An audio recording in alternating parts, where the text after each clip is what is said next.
mandirigmang Pilipino, dakila ang lahi ko, bayaning Pilipino sa makabagong panahon.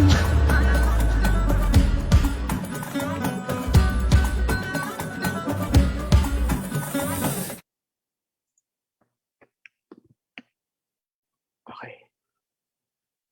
It's 9:05 in the morning. Good morning and welcome. This is the commemorative conference for the birth centenary of William Henry Scott.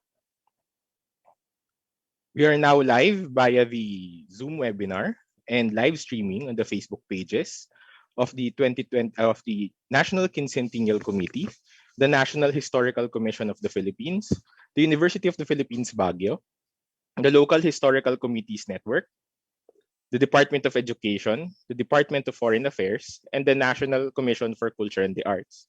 I am Alec Heradila, history researcher for the National Historical Commission of the Philippines. Before we formally start our program, may we take this opportunity to give a few guidelines to our conference attendees. First, participants are requested to remain muted with cameras. Our host will indicate or will prompt you through Zoom if you are invited to open your cameras or to unmute to talk. Please maintain respect and decorum in the chat box. Third, use the Q&A function or the Zoom chat box to ask your questions. Viewers on social media can use the live stream comment section to post their questions. We have staff on standby to collate and send the questions to Zoom. Certificates will be provided to Zoom and FB viewers that can answer 2 evaluation forms that will be posted today. One per session and will be only. Finally, we invite everyone to use hashtags #Scott100, hashtag Victory and Humanity, hashtag PH500, and hashtag Make It Historic for your social media post about this conference.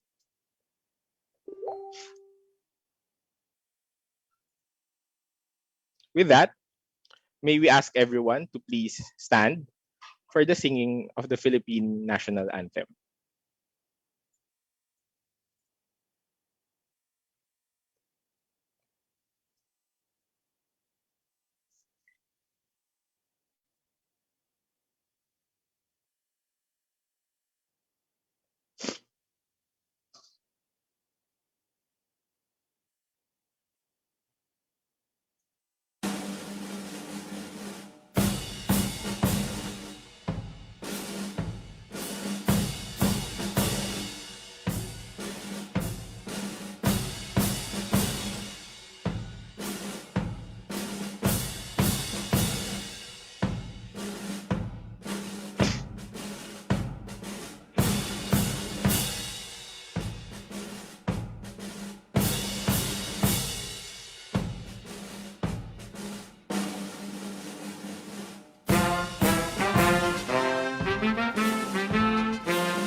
Thank you very much. You may please be seated.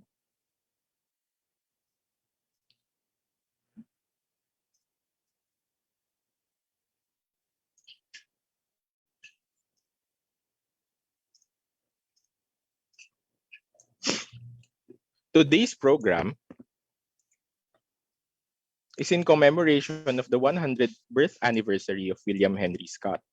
This 2021, we are also commemorating a number of key historic events in our history, namely the 500th anniversary of the first circumnavigation of the world and the 500th anniversary of the victory at Mactan, collectively known as the Quincentennial Commemorations in the Philippines.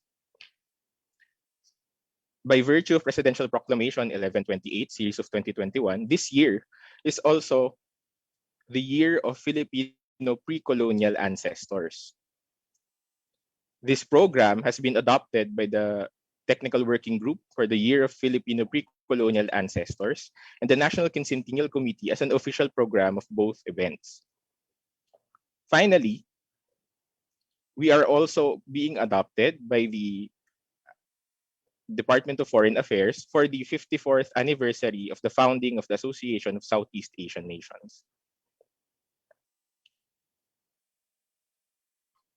Now, to formally open our program, may we call on Dr. Rene R. Escalante, Chairman of the National Historical Commission of the Philippines, to be followed by Dr. Corazon L. Abansi, Chancellor of the University of the Philippines Baguio, and Mayor James Pooten Jr. of the Municipality of Sagada to provide their opening remarks.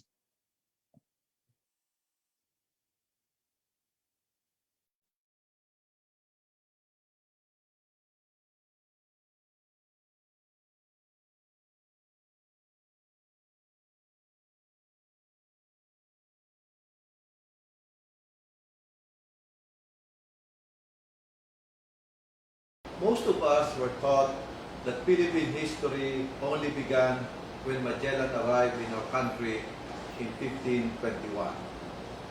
This is wrong. Because of this, there is a need to intensify our campaign to correct this myth in our lives as a nation. It is for this reason that the Philippine government declared year 2021 as the year of Filipino Pre-Colonial Ancestors. Moreover, the 2021 Quincentennial Commemorations in the Philippines are rebranded to favor the lens and voice of the Filipinos in revisiting the 500th anniversary of the Philippine part in the first circumnavigation in the world by not calling it as the discovery of the Philippines nor the arrival of Ferdinand Magellan. We have an exciting history before 1521, and we owe a part of our knowledge of the so-called pre-colonial history to an American who is considered a Filipino by heart. I am referring to the Episcopal missionary and historian William Henry Scott, whose centenary is being commemorated today, July 10, 2021. Owing to the pandemic, we cannot unveil our humble gesture to glorify him through a historical marker, courtesy of the National Historical Commission of the Philippines. But thanks to our current social media platforms, we can still commemorate his birth centenary through online activities spearheaded by the National Quincentennial Committee, or NQC. The NQC owes to Scott, particularly to his bodies of work, our baseline in grounding our thrusts, perspectives, and programs when we commemorated the victory of the Filipinos in the Battle of Mactan and other related events.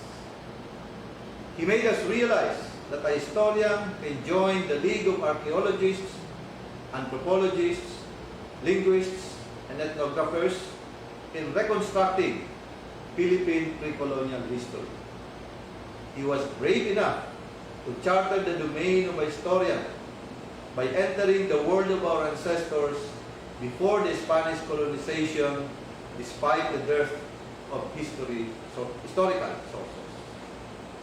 He was able to find out that our ancestors participated in the Muslim campaign in Sumatra by becoming part of the Muslim Armada of the Ottoman Empire under the command of the governor of Islamic Egypt and the retaking of Malacca from the Portuguese in 1539.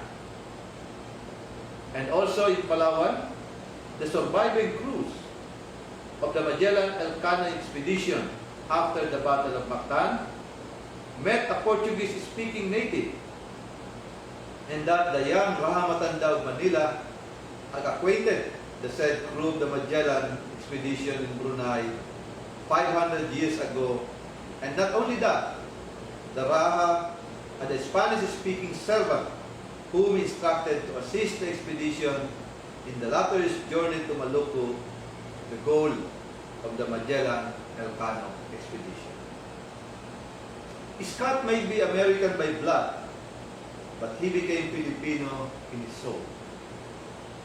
He was denied Filipino citizenship because of his activism in our country and his stand against U.S. intervention in Philippine affairs.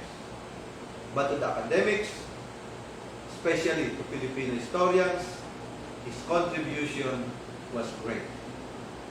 Using pre-Hispanic sources like the Chinese records from the Ming Dynasty and the Portuguese accounts before the arrival of the Magellan-Elcano expedition in the Philippine waters years ago, he was able to reconstruct the exciting yet unknown history of our ancestors decades before the Spanish colonization of the Philippines in 1565. May Scott continue to inspire us Filipinos to discover the world of our ancestors. Thank you and keep safe always.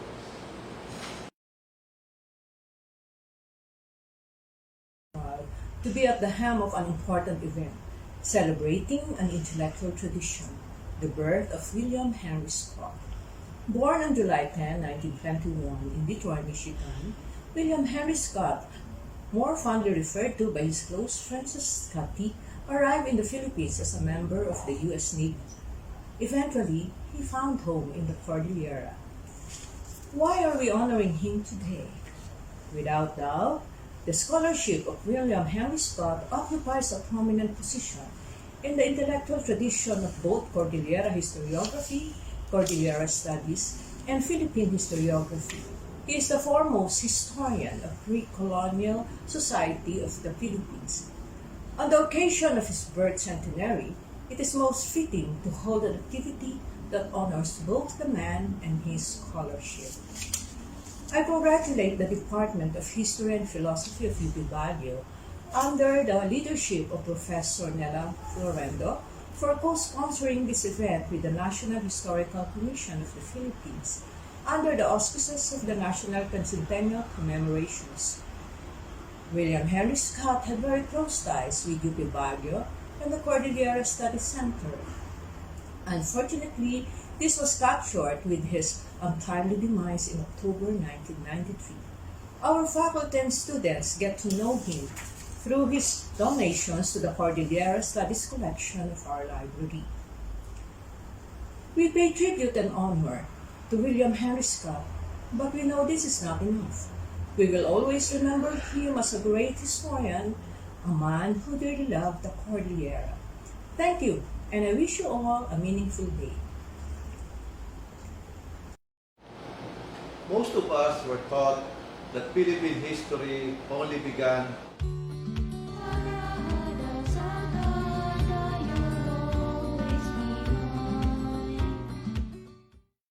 On behalf of the municipality of Sagada, let me greet each and everyone a joyous occasion as we gather today to celebrate the life and works of Dr. William Henry Scott. To us natives of this town, and surely other Igorot communities beyond, we hold William Henry Scott with deepest respect and regard for all his priceless works and research. As a native of Sagada and father of this small town, allow me then to say a few words as a tribute to a respectable elder and scholar who has given a large part of his life and knowledge so that we Igorots can stand on a respectable pedestal amongst our fellow Filipinos. As a teacher at St. Mary's High School in the late 1950s, the only high school in this part of the province during his time, he imparted upon his students the value of keeping and preserving our culture and traditions. We owe William Henry Scott in large measure for our appreciation of much of our cultural heritage through his style of education that he initiated for his students. Since we Igorots have not developed a written language, he assigned his students to document all the customs and traditions that they can gather from their elders in their respective communities. Students were encouraged to revisit their traditional world and learn from their elders just as they learn from their formal education. In so doing, students were able to see that the wisdom of our traditional elders were very much relevant to this day and their lives. Another cultural activity that he organized was the so-called Mountain Night, which was a festival of native dances and songs which was eventually adopted as a yearly tradition for the school. This way, the young are able to effectively learn and appreciate our own native songs and dances. In more recent times, especially when Sagada opened its doors to tourism, we are delighted to know that many tourists do not miss to ask where Dr. William Henry Scott lived or where his graveyard is located so that they can pay homage to our famous historian. I would tend to believe that this reflects the kind of interest and respect that many Filipinos have not only for the man but for our history as well. Speaking for his total personality, we would like to especially remember William Henry Scott for his active support for the struggle of the oppressed, which of course includes the continuing struggle of indigenous peoples, a reason for his being imprisoned as a political activist during the dark days of martial law. Lastly, Sagada will eternally be thankful for the precious legacy that a person of Dr. William Henry Scott has left behind us. His works, his philosophy, and his enduring love for a people called Igorots will remain in our hearts and in our minds as long as we exist in this part of the world. Long live Dr. William Henry Scott.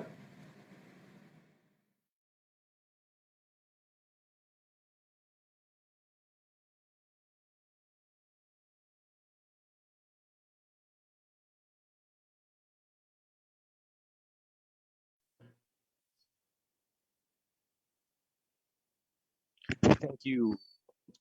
Thank you, Dr. Escalante, Dr. Abansi, and Mayor Poten for your messages. Now, to formally begin our morning session, may I call on our moderator for this morning, Ms. J.R. Gray of the Department of History and Philosophy of the University of the Philippines Baguio. Jiraya? Thank you, Sir Alec. Hello, everyone, and I hope you're safe and comfortable this morning despite, the stormy weather and the recent earthquake in some areas of the Philippines today. Again, my name is Jiraya Gray. I'm an instructor from the University of the Philippines Baguio, and I will be your moderator for today. And so, because of all of our circumstances today, we ask for your apologies in advance in the event that we experience technical difficulties along the way. But of course, here's to hoping we don't need that. And thank you for joining us regardless. So let me take a moment to welcome you to the morning panel of this one-day commemorative conference on the birth centenary of William Henry Scott.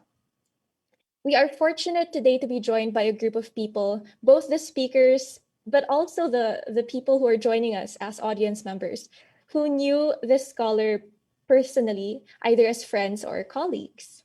So please join us for the open forum later if there are stories you want to share and other insights that you'd like to discuss among everyone. So for our morning panel, we have three resource persons who had the opportunity to interact with William Henry Scott. The first speaker, Erlyn Ruth Alcantara, is an independent publisher, curator, and friend of Scott. She will present a paper entitled Iba Tako Na, Scotty as a Neighbor, Friend, and Kinsman. Our second speaker is Dr. Nestor Castro, a professor of anthropology at the College of Social Science and Philosophy at UP Diliman, and the current chairperson. Let me move past that. Our last speaker is Malaysia-based Dr. Feliz Noel Rodriguez, former chair of the Department of History of Ateneo de Manila Zamboanga University, who will share her experience of doing research work with William Henry Scott. So she worked with Dr. Scott for his book Barangay, a book, no doubt, that has become a staple for many of us as educators and researchers. So we hope we have an engaging morning, and we shall have an open forum after listening to all our resource persons in the afternoon. So just to give you a brief idea of the general structure of our program today, after the three speakers this morning, we're going to have a lunch break from 11:30 to 1. And then we're going to resume with our afternoon panelists who I will be introducing later.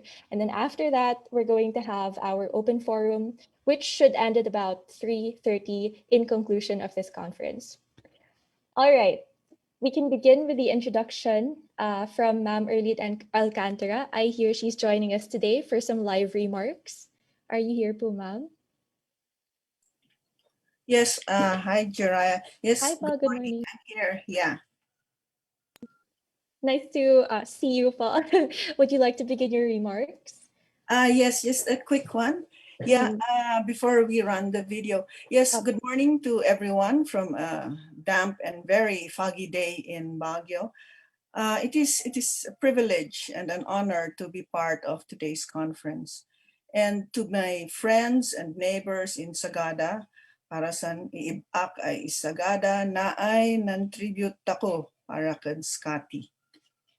My presentation is pre-recorded with a voice talent, reading my paper because I have this occasional terrible allergic coughing fits. So yes, we're running a video. Sir Alec? Do we begin the video now, ma'am? Yes, please. All right. On this day of July 2021, we gather to share our recollections of William Henry Scott in this online conference that commemorates his birth centenary and marks 28 years since his passing. I first met Scotty in Baguio, among other friends, writers, musicians, professors, artists, and colleagues at the University of the Philippines. I was a journalism instructor at UP Baguio after I graduated from UP Diliman in 1981. In the early 1980s, I was also discovering handmade paper and bookbinding, exploring candle making, and doing shoestring publication projects, or indie publishing as it is called today. In June 1990, I published Scott's essay, A People Chosen by God, as a miniature book, a limited edition of 24 copies that I handbound. 3 years later, I published his two essays, The Origin of the Word Igorot and The Defense of Igorot Independence in large print edition. Entitled Of Igorots and Independence, this small book included artist illustrations and biographical notes on W.H. Scott I had written in 1992.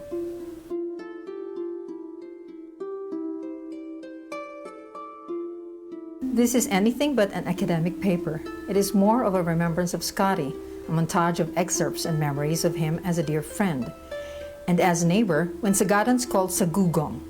But he was really so much more than a neighbor. He is a son of Sagada.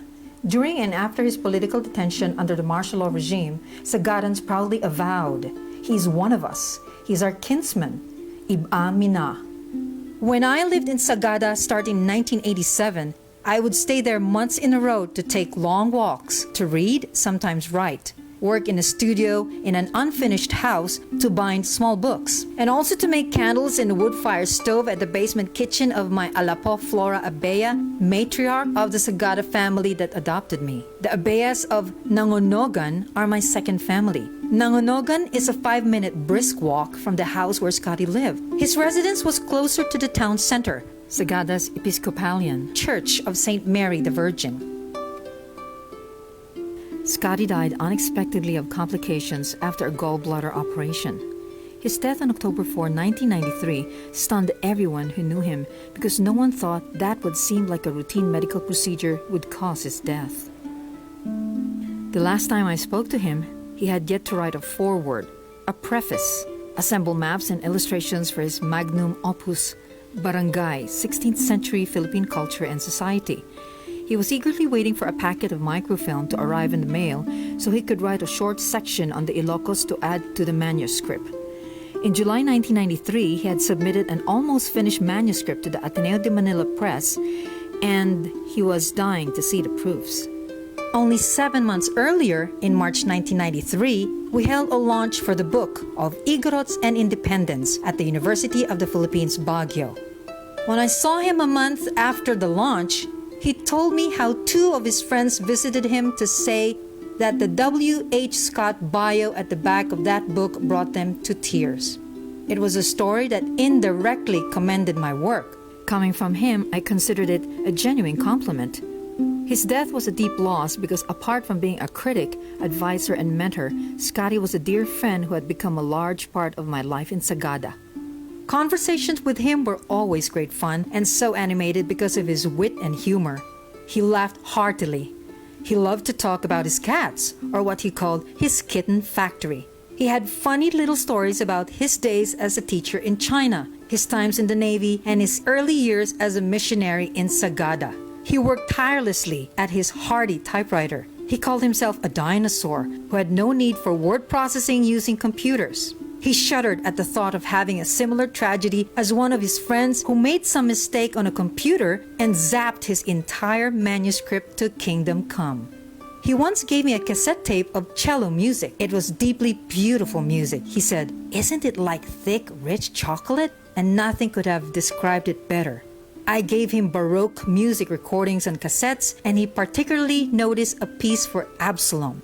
Scotty's love for music is evident in his original compositions, in the church choir he patiently directed, and in teaching music and graduation songs to high school students.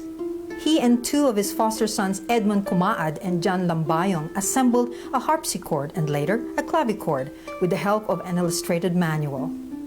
Victor Ananayo, the youngest of Scott's 15 foster sons, then a freshman at the junior college at St. Mary's School in 1968, helped plane the Nara panels used to build the casing. The strings and other internal parts were ordered abroad, while the body, posts, and the rest of it were sourced locally using Nara wood.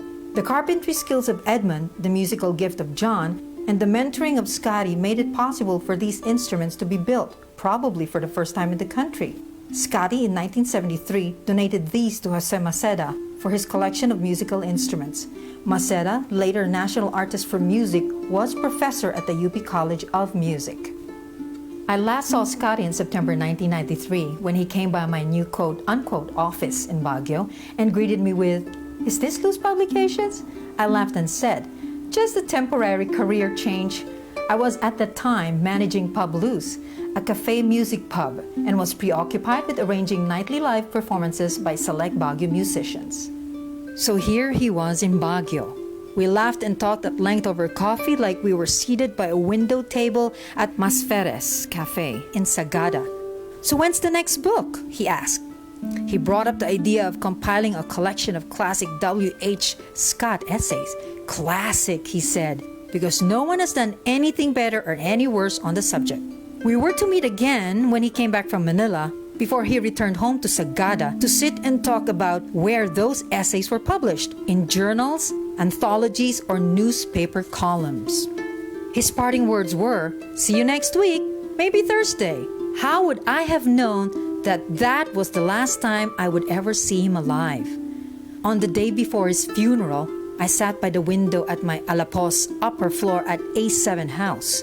across where he would usually be seated when he stopped by for coffee and cookies after his morning walk to Batalao. On October 9, 1993, I had to write a tribute to Scotty for his memorial service, a task I never imagined I had to do, all too soon. I labored with each sentence, struggled at having to speak of Scotty in the past tense. I will forever be grateful for the privilege of having had a great teacher, also as a dear friend. As a New Year's gift in 1989, I gave him a blank journal that I had hand-bound. For Christmas 1989, he gave me the same book, filled with handwritten poems, sonnets, prayers, short essays, and essay excerpts. I will be quoting short portions from this journal of excerpts in this presentation. Held in the highest regard by his colleagues, Scott was a disciplined intellectual, a diligent scholar, and a prolific writer. But equally endearing was his incredible wit. We laughed heartily with him, and for those who knew him, admired him, loved him, and shared those moments with him. His sense of humor was a delightful balance to his brilliant mind, making him more real as a person and special like a gem of a friend and neighbor. For years, Scotty was immersed in 16th century Philippines that he often found much of the daily pursuits of the 20th century too mundane, that his time was best spent totally absorbed by scholarly work, writing and reading endlessly. Having coffee or cake and beer at Masferes Cafe after his daily afternoon trip to the post office was a welcome break and a 20th century activity he was willing to go along with. You can tell time. It would be around 4 p.m. when you see him walking to the post office in his classic Scotty getup, denim pants and a red or blue plaid wool jacket, or his faded maong jacket on warm afternoons. On some days, he would read a section of his manuscript from a favorite chair in his library. If you listened intently enough and had some questions, it could be hours of engaging conversation. You wished you were taking down notes because you would not be able to remember all the information, his commentary, and your own insights racing all at once. I would often lose track of time during those extended conversations and could be walking home long past midnight, my mind spinning from information overload and 101 details that I wanted to write down. Thinking back, never once did I fear nor even think there would be any danger walking by myself at those odd hours. I was among neighbors and felt secure. My thoughts were racing. I should have taken down notes and kept telling myself, I hope I remember all these. A year before Scotty's death, I began to write a short biography for that small book containing the 2 essays that I was publishing. When I first brought up the idea of my writing a short bio, he thought it was really not necessary, since he said all people want to read are the blurbs at the back of the book. Why not? I asked. What about the grade 6 student who knows absolutely nothing about W.H. Scott? He was not convinced. One morning, earlier than usual, he appeared by my Alapos gate and declared, "Okay, as you say, why not?" I decided that I will agree to cooperate. Thus began the process of writing a short biographical note. Scotty helped throughout the entire process. He lent me a compilation of his annual reports to the Overseas Department of the Episcopal Church, New York since 1957, and he answered all my questions at length and made comments on my drafts. It is quite a privilege to have earned his friendship, and most of all his respect and trust. What would have been an overwhelming task of writing his short biography became deeply inspirational. Scott always believed that his missionary vocation was to put down roots and flourish by strange waters. And flourished he did. What he left behind was an outstanding legacy. Scott's landmark contributions to our understanding of early Philippine society and to the ethnology of Northern Luzon have greatly enriched Southeast Asian anthropology. This exceptional scholarly work combined with his personal achievements is a legacy that only he could have achieved. He was a teacher and principal at Sagada's St. Mary's School, where he also directed plays, introduced journalism, surveying, and library science, and acted as faculty advisor to the student staff of the Sagada Postboy. He was a professor in church history, Chinese history, Philippine history, and taught at the University of Santo Tomas, St. Andrew's Theological Seminary, Trinity College, and the University of the Philippines. He had the distinction of being the only alien citizen to teach Philippine history at UP. It was at the State University that he found idealistic young students making thought-provoking statements about the national conditions at the time and was impressed by their willingness to be struck down by truncheons or be shot in the streets. The youngest of his sons, Victor Ananayo, recalled, "A series of pre-martial law events monitored by state intelligence agents suspected Scotty of aiding or abetting the revolutionary movement, which are of course not true. One was the first Igorot March rally in Manila on October 1st, 1971, where Igorot students of UP, Trinity College, St. Andrews, Adamson, FEU, and other universities protested the suspension of the writ of habeas corpus. The other major event was the first Calderiera Congress for National Liberation, December 26 to 27, 1971 in Bontoc. Scotty's 2 essays in the book were read there. The origin of the word Igorot was read by Victor Ananayo, and the defense of Igorot independence was read by Wilson Kajogan. His contacts with activists inside and outside the classroom inspired Scotty to respond to the issues being raised, and he considered a courageous exchange of ideas the most fruitful teaching situation. But after the declaration of martial law in 1972, this attitude was considered unacceptable by the president of Trinity College, and Scott was abruptly dismissed. He was arrested and delivered to political detention on New Year's Eve 1973.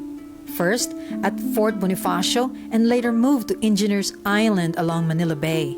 Confiding in Philippine justice, he declined the interference of the U.S. Embassy, but the military ruled for his deportation. He was accused of being an undesirable alien and was given a public hearing. Lawyer Siegfried Ordonez volunteered to defend him. The hearing turned out to be a tribute to Scott by people who knew him as a scholar, teacher, writer, historian, and musician.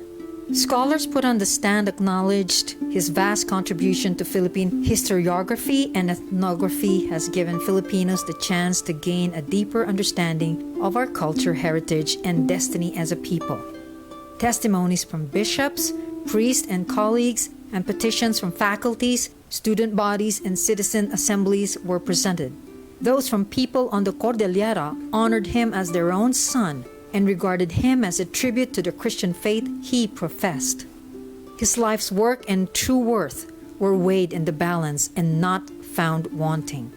He is our kinsman, Iba Takuna. In May 1973, the Commission on Immigration and Deportation ruled that the prosecution had failed to prove its accusations and Scott was released immediately. On his return to Sagada on June 12, 1973, he was surprised to be met by a huge crowd of friends and neighbors on the road who had stopped the Dangwa bus at Nangonogan. He recalled to me an unusual gesture from one of the Sagada men there to meet him. Holding Scotty's shoulder firmly, this neighbor launched into a wailing cry, a welcoming chant, and a prayer all at once, in one extraordinary burst of sound. The cheering crowd carried Scotty on their shoulders as they marched into town, teary-eyed but overjoyed at welcoming a son back home. Scott has come back home. Sinmaa si Scott. He is one of us. Iba Takuna. Scotty showed us how it was like to feel fiercely for our countrymen. By living out his Christian duty, he had contributed to the opening of the human spirit at a time when the nation was stripped naked in the face of human injustice and political violence. In the Journal of Excerpts, he wrote in 1974, marking his 20th anniversary of his arrival in the Philippines. Its events have made me realize that all the unbuilt organs, unlearned languages, and unaccomplished reforms were merely incidental to fanning the sparks of human dignity where I found them and scattering them where I did not, to which end I always strove for greater auctoritas and less potestas. But this year I was stripped of both when I walked into the lion's den and the Lord of all lions sent the Filipino people to lead me out again by sheer caritas. Scotty retired from teaching in 1986 and lived in the Sagada home where most of his 15 foster sons grew up and married. In the October 1993 issue announcing his death, the Sagada Postboy editors wrote, "Scotty lives in the hearts of many whose lives he has influenced. Indeed, with his passing, many of us recognize in one another a kindred loss and a huge empty space no one can ever fill." Scotty is highly respected by Igorots on the Cordillera who, through his written works, have been given the privilege to look back on their history with a distinct sense of pride and dignity. In my October 1993 tribute, I wrote, "Thank you, Scotty. May we all have the same passion for truth-finding as you had, and may we all learn how to feel fiercely for our countrymen as you did. This young dinosaur will forever be missing you." 3 decades since his passing, and here I am, now an older dinosaur. Sometimes I still go back to that day when Scotty and I last talked over coffee. How he was looking forward to the microfilm package arriving in the mail, and how the next book would assemble his classic essays. His parting words were, "See you next week, maybe Thursday." That Thursday never came. This online conference is a thingy which would have vastly thrilled Scotty to understand how it can even take place. Virtual conference would be a lip-smacking term he would probably say twice, the same way he first said email.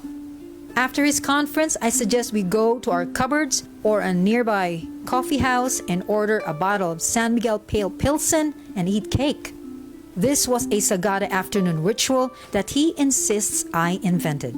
But I couldn't have because I don't particularly like fluffy cakes. Being more of a cookie person, it was 2 things he liked, cake and beer, so it sort of invented itself. So yes, let's eat cake and have San Miguel Pale Pilsen and drink to him. Cheers, Scotty. I end this presentation with a prayer he wrote in 1987 about St. Mary's School and its finest hour in the 1970s and its true purpose in this even more complex world now. This was the last handwritten piece in the Journal of Excerpts. O God, Father of all humanity, lover of those of us within these walls and all those without, teach us, we pray, why we are clothed while others are naked, healthy while others are sick, feasting while others are starving, celebrating while others are suffering, free while others are in prison, living while others are dying. We ask it in the name of Jesus Christ, your Son and our Savior. Him you sent to teach us, but we would not learn. Amen. Thank you, and a good day to all.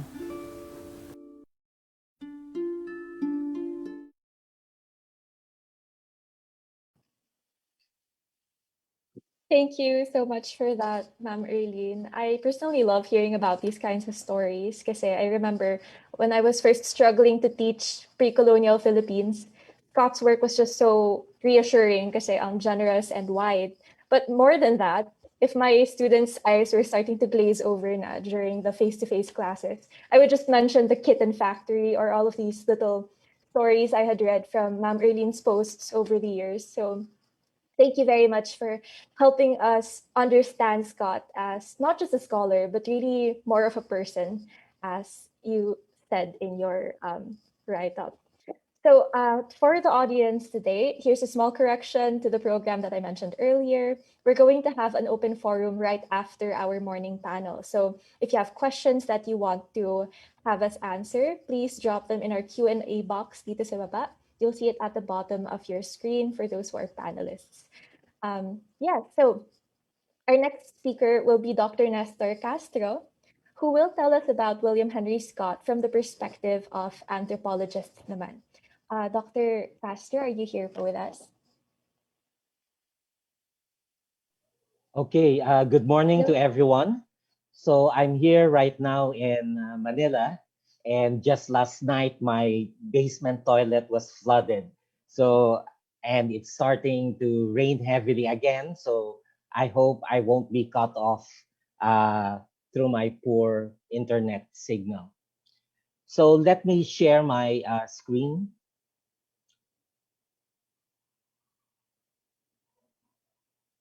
Okay, the topic that I'm going to discuss right now is William Henry Scott from the perspective of anthropologists. So I was not really introduced as to who I am. So I am a professor of anthropology at the Department of Anthropology of UP Diliman. I am also currently the president of the International Council of Museums. So the topic that was assigned to me is Scott from the perspective of anthropologists in the plural.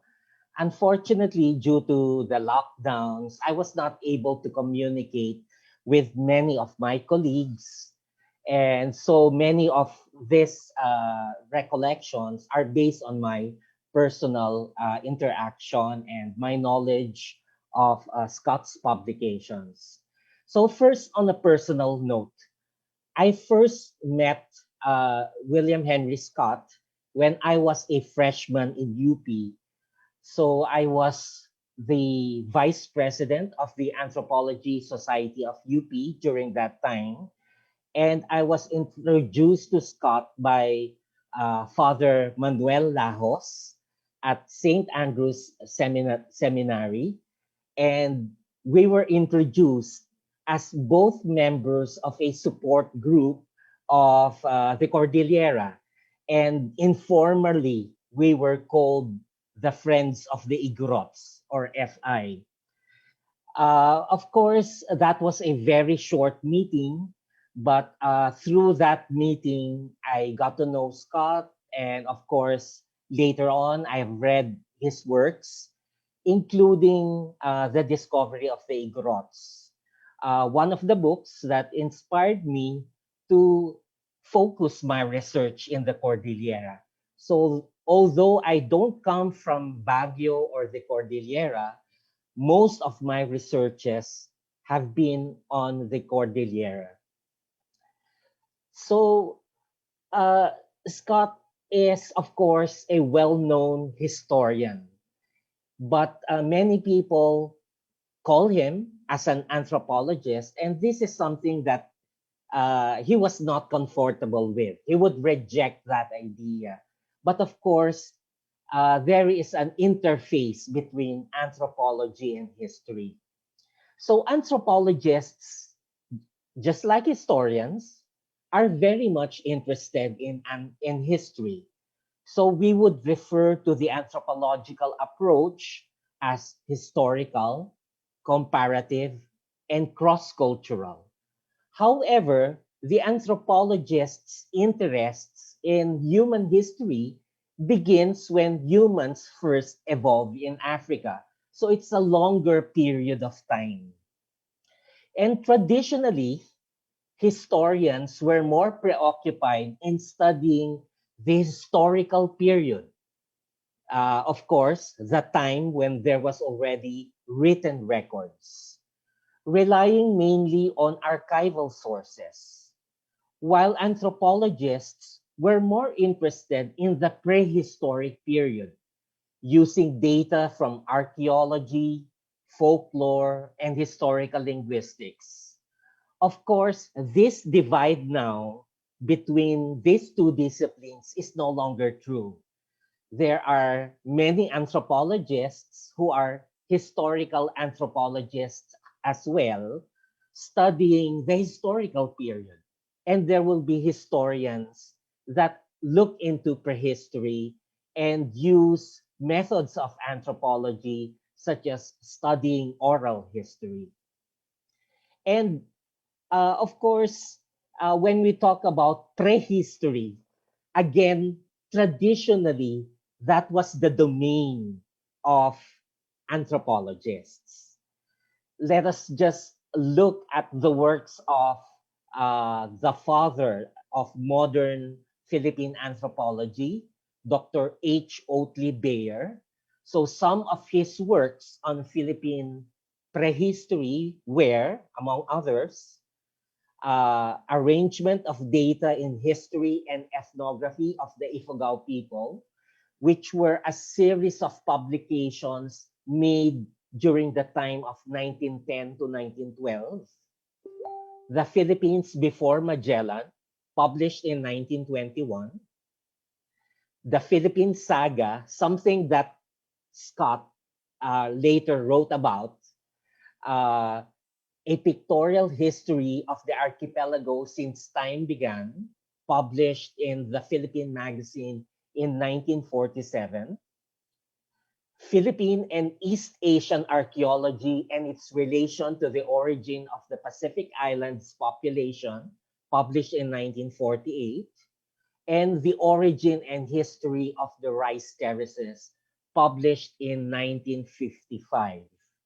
So Dr. Bayer pioneered in the study of Philippine prehistory using mainly archaeological data.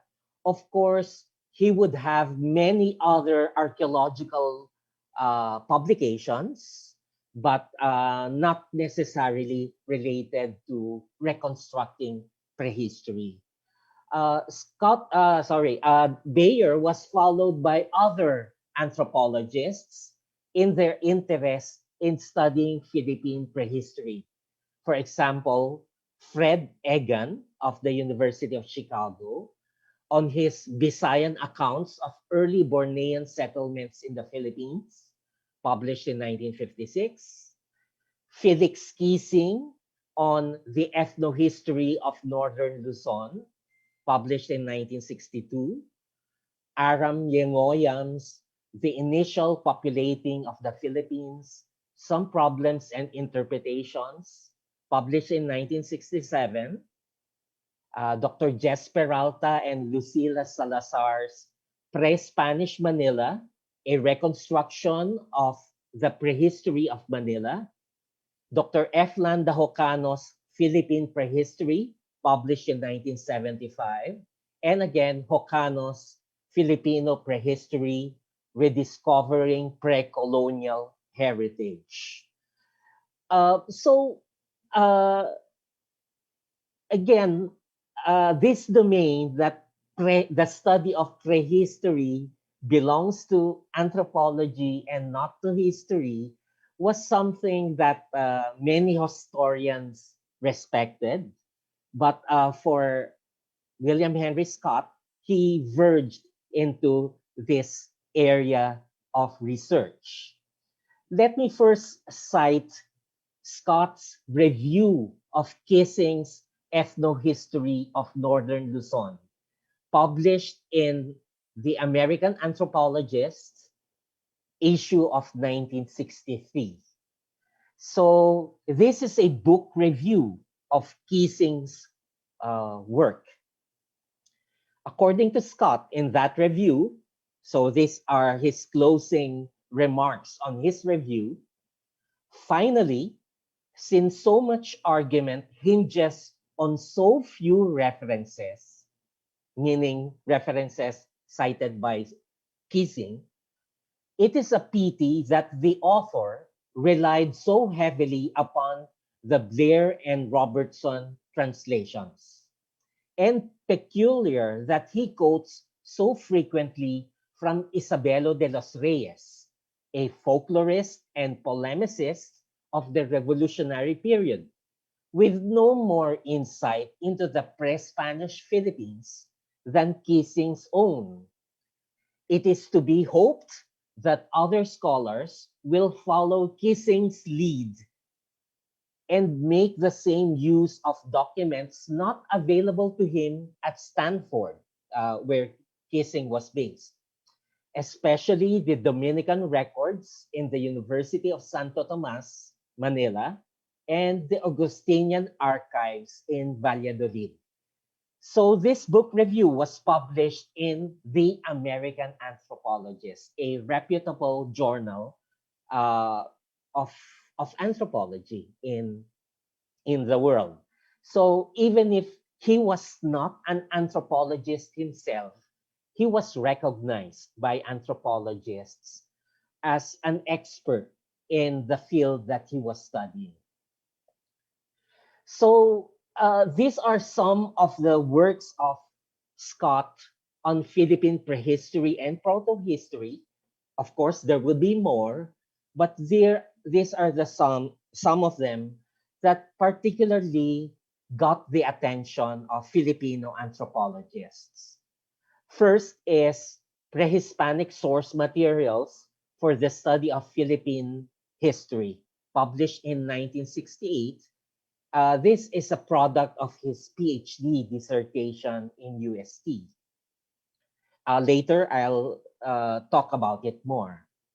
Another publication will be The Discovery of the Igorots, published in 1974.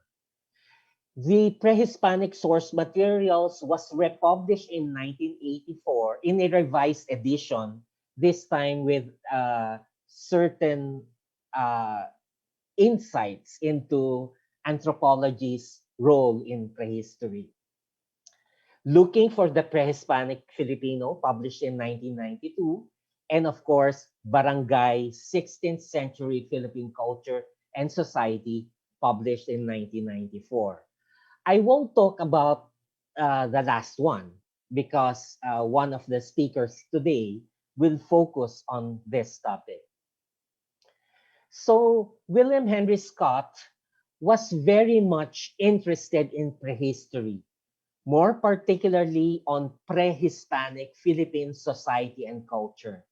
And this was why some people regarded Scott as, quote, an anthropologist, although Scott himself rejected this label. So Scott did not really have a degree in anthropology, but he was recognized informally by many anthropologists and the public in general as an anthropologist because of his works in prehistory, in ethnohistory, in ethnology. So Scott engaged with anthropologists. As I mentioned, the book review of Kissing's magnum opus on Northern Luzon was done by Scott himself. Scott's pre-Hispanic source materials for the study of Philippine prehistory devoted 2 chapters on non-written sources. First, on archaeology. Of course, during that time, it was only through anthropology that archaeology was done in the Philippines, and linguistics, more particularly historical linguistics. Of course, in the chapter on linguistics, he also talked about paleography, although technically that is already written record. So these are the same sources that anthropologists generally use when they do research on prehistory and or ethnohistory. So this time, Scott was treading into an area that was traditionally defined as an area reserved for anthropologists. But this should not be the case, of course. We really encourage more historians to do research on prehistory. So in Scott's preface on his revised edition on Philippine prehistoric sources, so pre-Hispanic sources, so he mentioned about Bayer. So let me quote.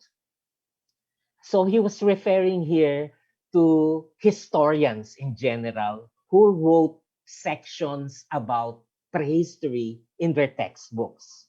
So while none of these historians had done original research on the pre-Hispanic period himself, they gave specific or general references to the authorities on whom their statements were based, except in the case of the late Dr. H. Oatley Bayer, whose findings and opinions were usually introduced and often disguised by such phrases as, "it is believed that." Okay? So it was some sort of a criticism of Bayer because it is like a scientific guess. interpreting based on archaeological records what these artifacts mean. Of course, Bayer wrote about the 10 Bornean Datus in his The Philippine Saga, and this is a page from the Philippine Saga.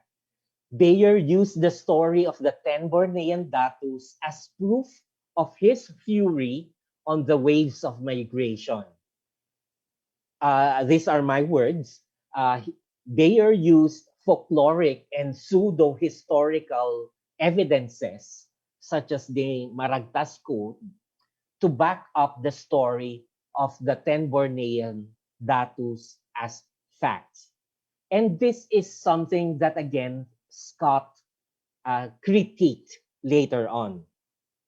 So here are some passages from Scott's review on the Maragtas in his 1984 publication.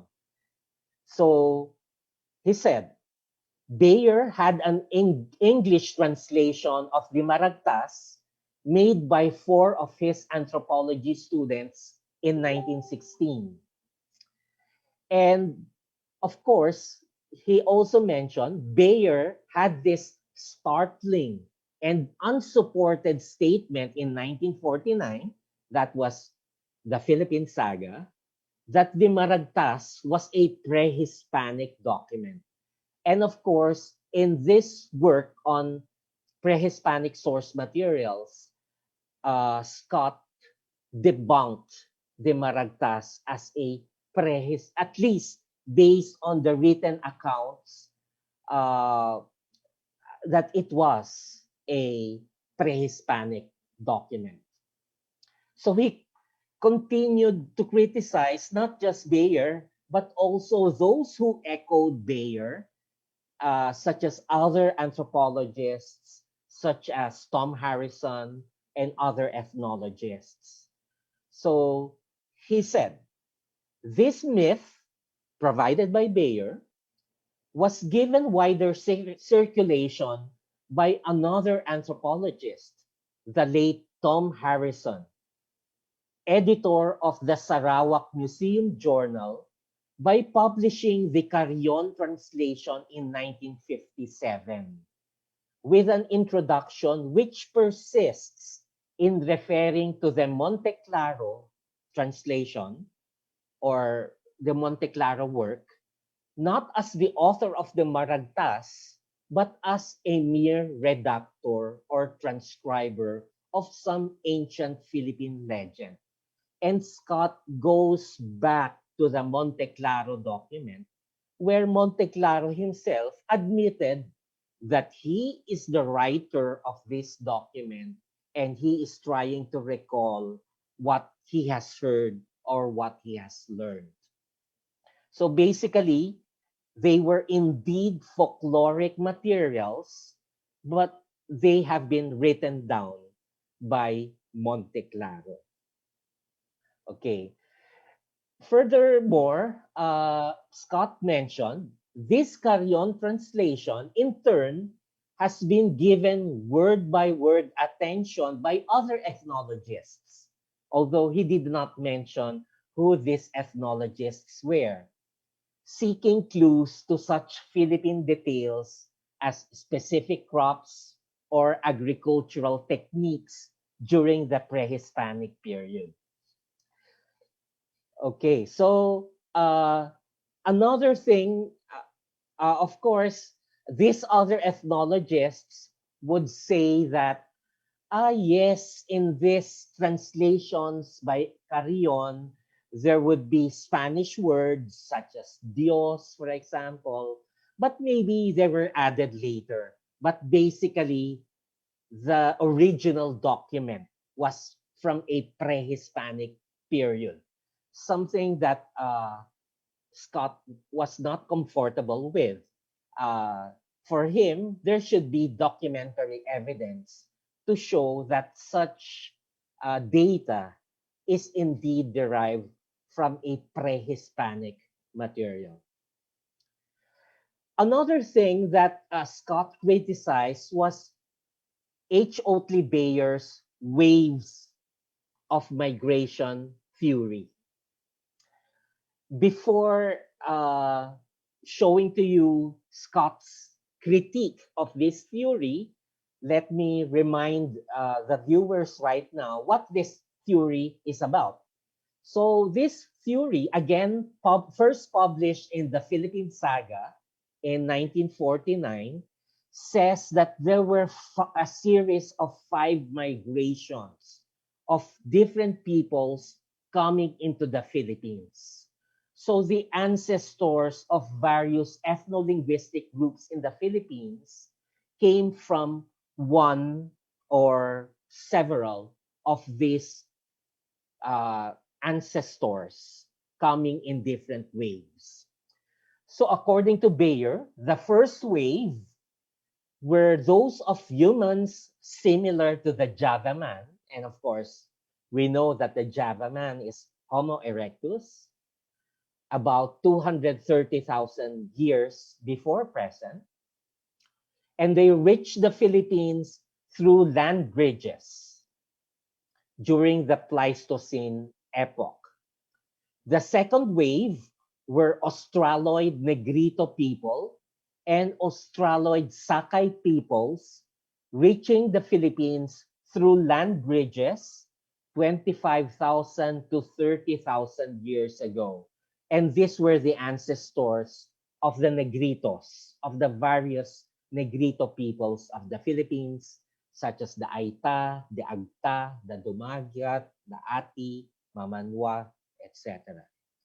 The third wave were those of early Neolithic people, or what Bayer called as Indonesian A, coming from southern China and reaching the Philippines through boats, no longer land bridges, about 5,000 to 6,000 years before present. The next fourth wave were the Indonesian B people coming from the coast of Vietnam and South China, reaching the Philippines in 1500 BC. And the final wave are the Malay people or the Iron Age folk from the coast of Indochina and South China between 800 and 500 BC, bringing with them a bronze culture. And the Malay people were the ancestors, are the ancestors of many lowland Filipinos, such as the Tagalogs, Visayans, Ilocanos, Kapampangans, etc. For a very long period of time, this theory was propagated in our educational system. And of course, it was criticized both by anthropologists as well as historians such as William Henry Scott. The sixth wave, I forgot, will be the Orang Dampuans or the men of Champa, of course, in central Vietnam, coming from Annam between 900 and 1200 AD. Of course, we know that the people of the Cham people of central Vietnam are also Austronesian speaking peoples and very much related to Majapahit in Sumatra. Of course, so this is Scott's critique of Bayer's wave of migration theory. In his book, he just calls them Bayer wave migration theory. So according to Scott, since Bayer's day, 40 years of additional research have cast doubt on this synthesis, the theory. Geologists question the existence of land bridges. Archaeologists cannot fit lithic finds into his categories. Anthropologists demand skeletal remains to determine human stature. Prehistorians are persuaded of the antiquity of trade contacts in Southeast Asia. And linguists believe that people speaking Philippine languages were living in the archipelago thousands of years ago.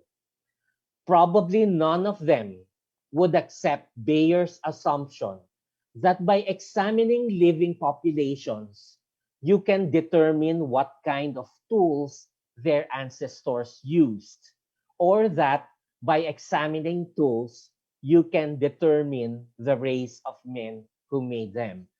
Scott even went on to give a parallelism. For example, if you find someone eating McDonald's hamburger in Manila, does this mean that Tagalogs own McDonald's even in the past?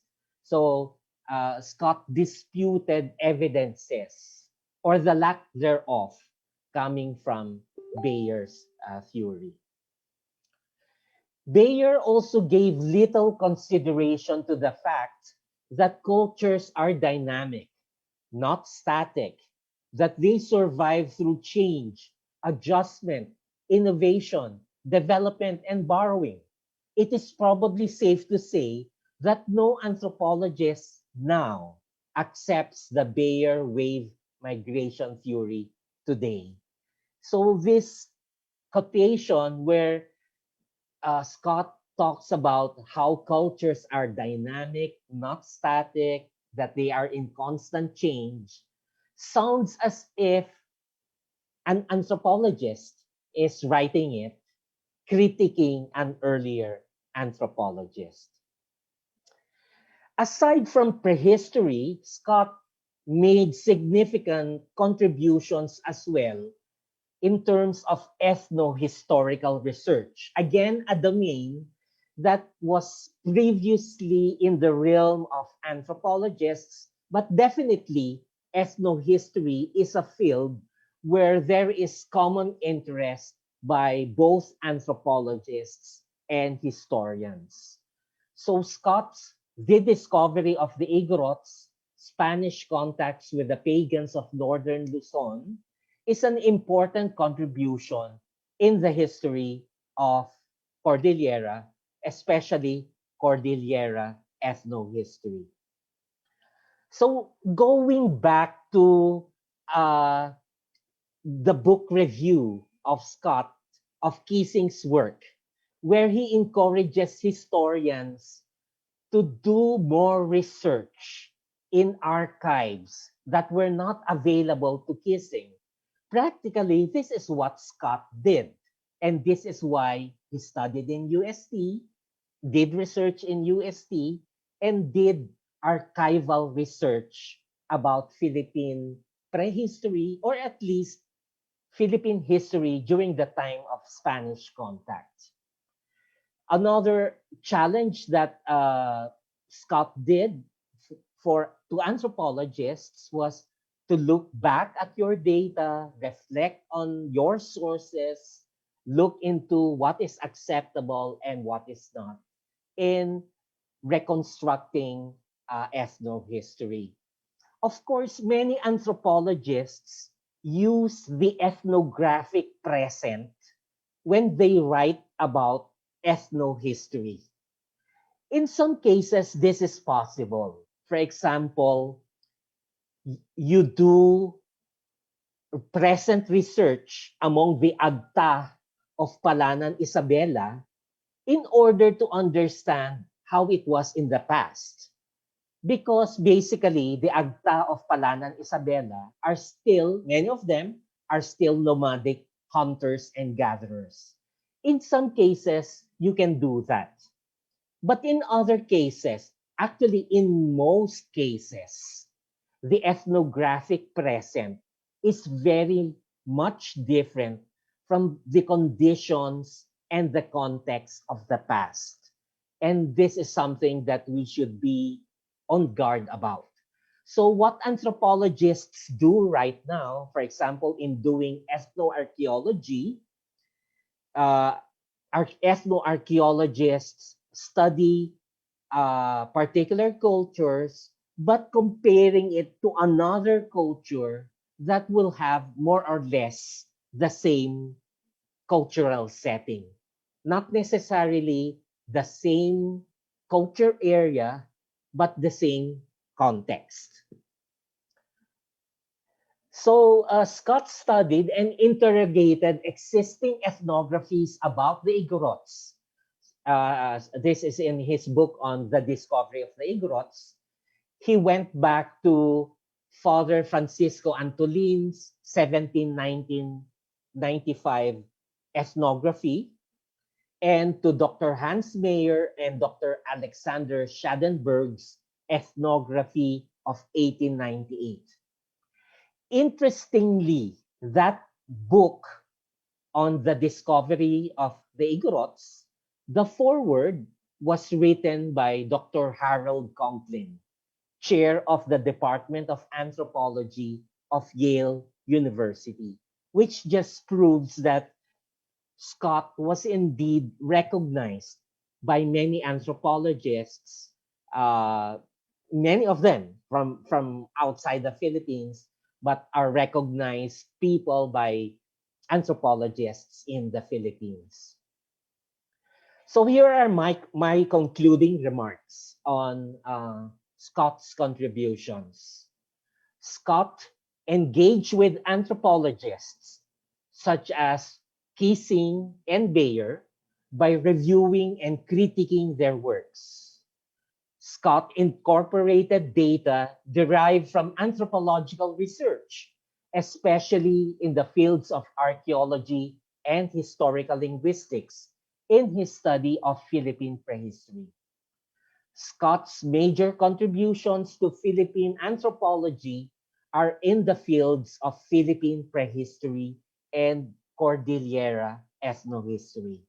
So while William Henry Scott himself may not be comfortable with considering himself as an anthropologist, I recognize William Henry Scott as an anthropologist and in making significant contributions in Philippine anthropology.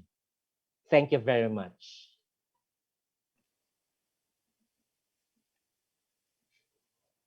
Thank you po very much, Dr. Castro, for giving us such a rich analysis of these, the scholarly tension in the field, and these topics that really need to be clarified even up until today. So I think it's a wonderful reminder that interdisciplinary work in the social sciences and beyond is a continuing project, and we get to pick up from the work initially done by Scott and other scholars in his era. And thank you po so much, despite the difficulties of the past hours, for still giving us such a good presentation. I hope you are well po.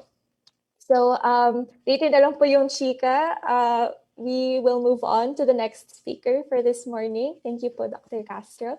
So, once again, for our audience, our next speaker is based in Malaysia currently. And she's going to give us a perspective of someone who worked with William Henry Scott as a researcher for the magnum opus Barangay.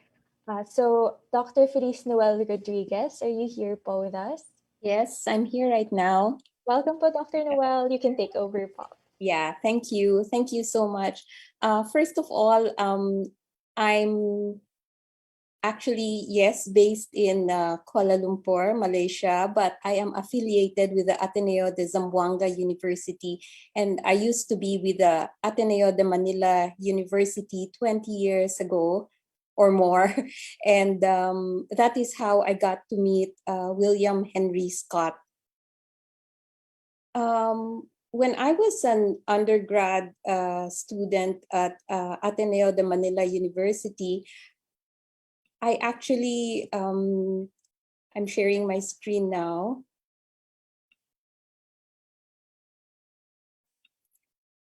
I actually had my first history book, and which was personally mine, which was bought by my father for me, which was Cracks in the Parchment Curtain, which I treasured so much. And following that, I bought personally his other books in 1984, the Pre-Hispanic Source Materials. when I was starting and after that, of course, his other works, which I treasured. But when I was doing my PhD, I was just starting in around 1990. I was working on Zamboanga, actually, where I am from. And after that, there was a group of scholars who continued to look into early 16th, 17th century materials. Now, I didn't work very much with Scott on barangay, but I was asked for just one small particular thing. Scott had written the barangay already, and he was coordinating and dealing with Father Jose Cruz, Father Jose Francisco, and Father Rene, and they were part of a group called Pulong, Sources for Philippine Materials. The Pulong, Sources for Philippine Studies, is a research group which was based in Ateneo and the Manila University, and it was a group that was to make available to scholars 16th and 17th century texts, and most of which are in Tagalog. So it also convenes symposia where scholars of varied disciplines read essays or texts edited by Pulong. And then in Visayan, Pulong means word, and in Tagalog, Pulong means gathering. So both actually refer to the group itself. Unfortunately, when they were doing this, when they were still convening this, Scott was dealing with them, and actually, the first publication that came out was the edited work of Father Mario Francisco, which was the Sermones of Blancas de San Jose, and this was in memoriam already of William Henry Scott. So actually, Scott had already passed away when this book was published and when we had conferences with regards to this, which was really a pity because we would have wanted to hear his voice.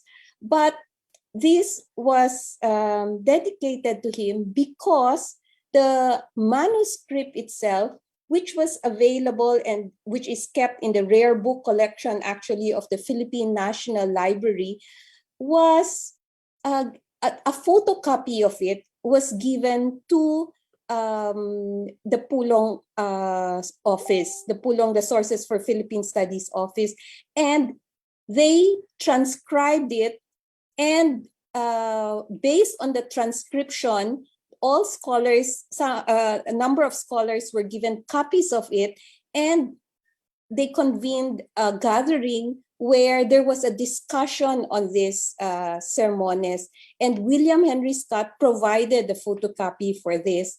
Now, how did I work for Scott? It was just very minor. My role was actually, he had already written Barangay. I was not his main researcher or anything. All that was asked of me then was, can you read the Blancas de San Jose and provide me with materials on the Alipin, anything on the Alipin. So that work that he made me do, which was to read the Blancas de San Jose and the methodology of extracting material for his, so this is just one text of the hundreds of other materials that he has. And yet for him, this shows you the methodology that he used in looking through all this, what he, of course, called in his book, cracks in the parchment curtain. And I treasure this little typed out quote that he said, oh, look, Blancas de San Jose wrote this, and he sent this to me, and we were laughing about it because he says, see, this is what I want. This is exactly what I was looking for. And he signed it. And in this correspondence with him, of course, there were the witty remarks, like he was saying, because he was his manuscript was already with the university press, and he was saying, you know, this is just taking so long. He says, I might probably die even before it gets published. I mean, I was so shocked when he said that. And there was a time as well when we were meeting, and then he said, I'm really growing really growing old. You know, everyone's biodegradable, he said. My hair's falling, so it was his humor that was there. But for me, I thank the organizers for inviting me, because I want to share and to show and to segue into the rich resources that he had, and the sharing of it. And in the sharing of it, like the Blancas de San Jose, he actually shared with us as well the methodology. So it wasn't just the manuscript that he was sharing also with us the methodology into the looking of the manuscript and referencing it with other materials. And true enough, unfortunately, he passed away before his barangay was published, before the final transcription and publication of the Blancas de San Jose book. And as well as a year after, in 1995, another book came out, which was the Doctrina Cristiana and Idioma Tagalog, which was also a manuscript where a gathering of people came together. And all this made possible, of course, by William Henry Scott in his sharing. So I'd want to inform that actually I wasn't a big health and a main researcher, but I want to share that, yes, this was offered to me, and because of the experience of that very minor encounter, a spark really came out where it actually led me to the way I write and to the way I do research. And actually, my dissertation on warfare and on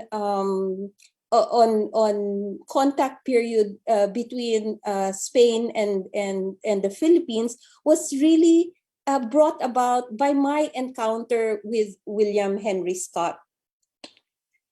And so here are other examples from the book, the manuscript of Fray Blancas de San Jose, where he looks at references to native culture like Ipamamana or Alipin, or so all references to local culture. And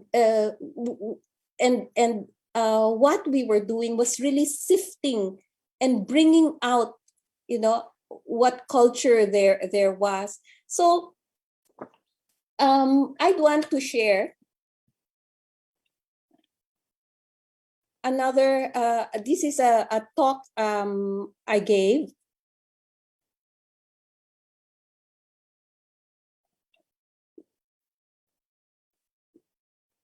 Sorry.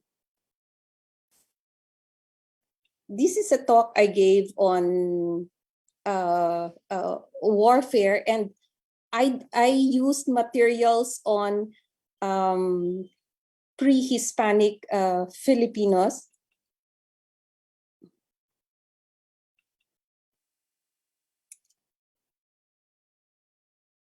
for UP. And I just want to show the methodology that was used was really referenced from my experience with Scott, where I used chronicles, and then I used the dictionaries, the Mateo Sanchez, and of course the word list from Pigafetta. And when I used the Mateo Sanchez dictionary, which was from the Pulong Sources for Philippine Materials, they were transcribing it at that time, and but I don't think it was ever published. But the work that they did was it was a photocopy, and they were transcribing it from there. But now, and I hope people can look into the Mateo Sanchez dictionaries, the Mentrida dictionaries, which are all available online now. And so it is good, like I'm going back to these materials to look into references to different aspects of material culture, of ways of looking, of world, of different worlds, and also to put them together with archaeological artifacts. So in the end, when we look at Blancas de San Jose and the way that was the methodology provided for me by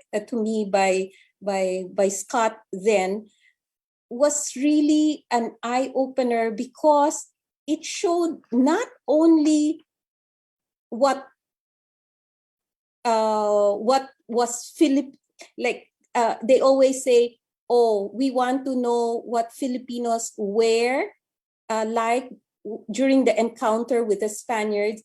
But actually it was more than that, because as mentioned earlier, culture was fluid, and therefore there and geographically also nuanced, and therefore in these manuscripts, like the Blancas de San Jose, there's a continual relation and conversation that is going on, and between actually the dynamic relation, not only between colonizers and colonized, between the Catholic and the native, or the Spanish and the Tagalog, or the Spanish and the Ripon, but that it's more than that. It was very dynamic, and as mentioned in the Blancas sermons, this dynamism did not consider only a victory of one side over the other. There's no like super implantation of one culture to the other, but there's always that dynamism of relationship, of communication between the two. And I'd want to actually end by looking at the introduction of Father Francisco on the Blancas de San Jose, and he says that the essays that came up with the reading of the Blancas de San Jose was actually dynamic, and did not consider either in a complete victory of the foreign and subsequent destruction of the indigenous, or an eclectic and free-willing substitution between the two. The declared intent, Blancas' effort at communicating, for example, Christian orthodoxy, linguistic transaction between Spanish and Tagalog, and contextual differences between the Old World and the Indies, shape this interaction. But the actual outcome of the interaction was not predetermined by either side of the interaction. And this is a reality even until today. So there's always a continual interaction between the culture and the people. And here in the reading of the text, we begin to see worldviews and how here the missionary, which was actually the Spanish writing in the local language, was actually going into the world of the local people. So in my work, I say, and this is very reference to Scott, and I think because of that very minor work that I did for him, it influenced me in every way that I am as a historian. And this is what I wrote, and it was published. I say, the Filipino did not record his own story in a way that is easy for modern academics to access, that is, through the written word. However, his usual foe in battle, the Spaniard, had indeed developed the useful habit of chronicling. We must perforce search for the Filipino face in Spanish chronicles, which remain the only source available. At that outset, it is necessary to understand that the Spaniards were intent on reporting their achievements. In consequences, the records focus on themselves. And their accounts, of course, display their biases, self-aggrandizement, which are embedded in the chronicle tradition. While the characters in the narrative are often one dimension, there is still action and movement, and a nuanced and culturally sensitive interpretation of Spanish documents may open a door to greater historical understanding of indigenous attitudes. Now, while we have these chronicles, another source, and which Scott also used, are, like I mentioned earlier, in the manuscript that I read, which was the Sermones of Blancas de San Jose. And Blancas de San Jose was based in Bataan, actually, as early as 1595, and would have passed away in 1614. So his work is important because he used and had mastered the language of the people. And because of his mastering of the local language, there is that textual richness and social terrain that gives us a window, a view towards the local people. So the study of this, though it is a sermon, which means bringing Christianity to the people, it was also the missionary going into the world of the people and using the language of the people. And because of that, it brings out and it looks into Philippine ideas, or here Tagalog. And here Scott is very careful, and actually even in his book, he goes into Tagalog society, Visayan society, and he makes differences between upland and looking into as well Samar Leyte, which is different from Panay. So he looks into dictionaries. Oh, this is Mentrida dictionary. This is of the Panay area, or this is Mateo Sanchez or Alcina. Looks into this part of the Visayas. So he knows, and there's nuance, idea of different things on architecture, on different the Alipin or the Oripon, which were not equal to slavery.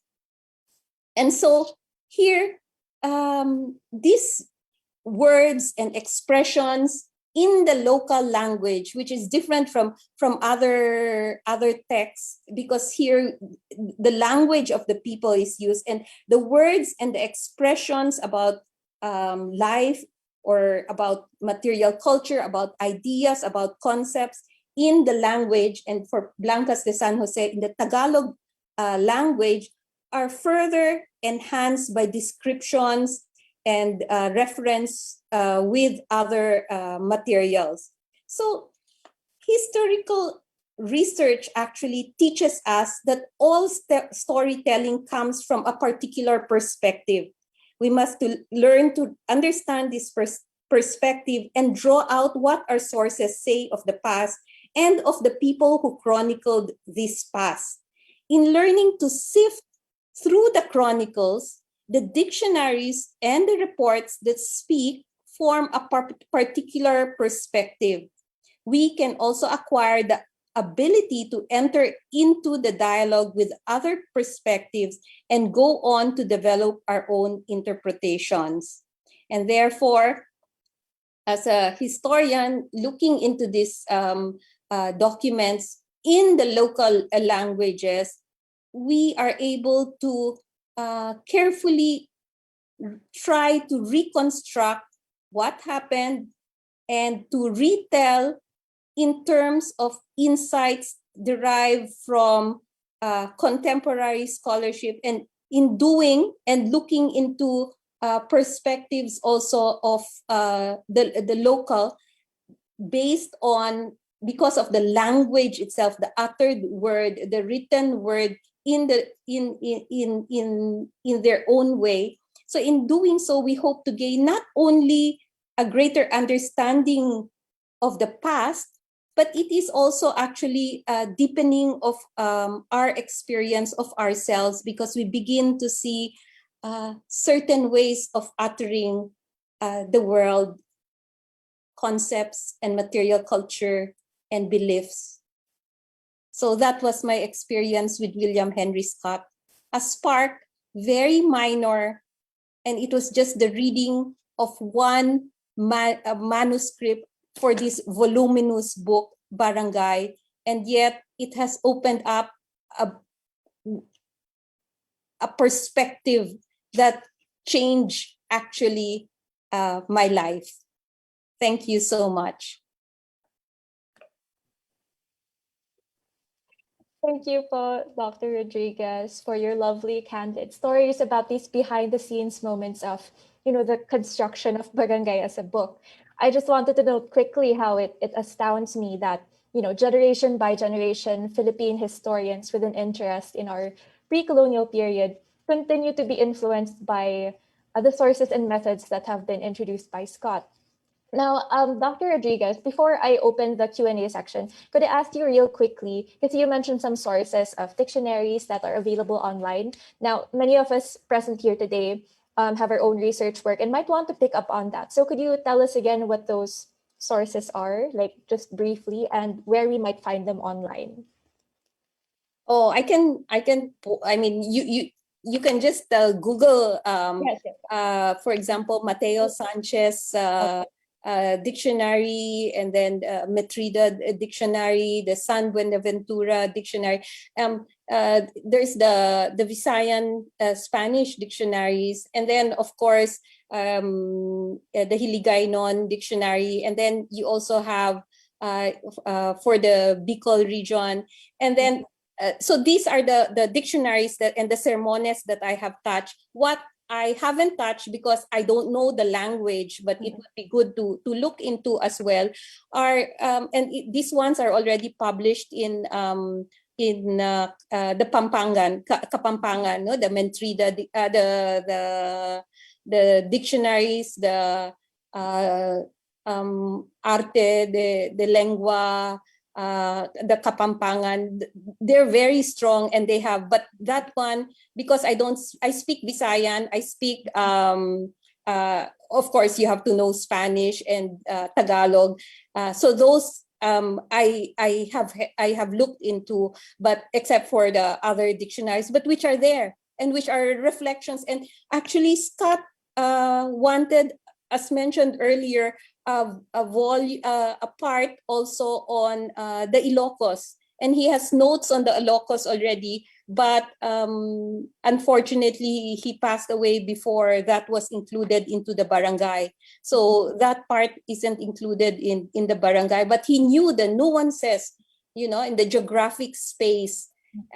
It talks about the phases of the moon, for example, in one dictionary, or it's just fascinating, the richness of language, because it's a reflection. So when he talks, for example, on the alipin, because that is what Scott wanted me to do. Look at Alipin na Mamahay. Any reference on Alipin na Mamahay in the Blancas de San Jose. And after that, let us discuss what he probably meant. Imagine angels, God is a slave. I mean, God is a slave owner because all the angels were Alipin na Mamahays because they lived in. So the word esclavo is not, and that was what Scott was saying, was not equal to Alipin or Oripon in the Visayas, because here, so he narrated that. So there you see the richness of the language itself. So aside from the dictionaries, also online, which you can access, is what's his name? Francisco Ignacio Alcina's 1668 books. Of course, the 3 volumes were translated to English by Kobach and Gutierrez, but there are 4 volumes, and Scott, I see, like, really went through that because of the richness of the text, and then he paralleled it with Mentrida, which is actually the methodology that I also used in looking at weapons and warfare of the Visayas, and also later on with the San Buenaventura and other dictionaries and sermones for the Tagalog region as well. Thank you so much. Just a quick note there. My students get equally enthusiastic when we start to look at the different classifications of Oripon and Alipin, and then they look like, they go, what? There's something like this. Anyway, all I wanted to say is, you're right. It's just such a rich history, and yeah, up until today, it resonates. It resonates with the people who, what did you say? Get a deeper understanding of ourselves through these kinds of methods. So thank you so very much, ma'am. Yeah, I just want to add the sermons.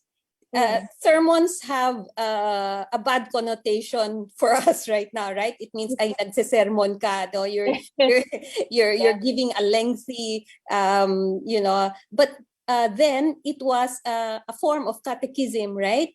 Where they would speak in the language of the people. And Blancas de San Jose was used not only for one generation, but for others. And there you see him going into the world of the native, like Datu, God as being Datu, but he's a good Datu. Or the demonyo, the Satanas, but that he is a bad master because or he's a bad alipin. So things like that. It helps us also understand, oh, there was such a way of looking at things. Yeah. Anyway. Thank you so much.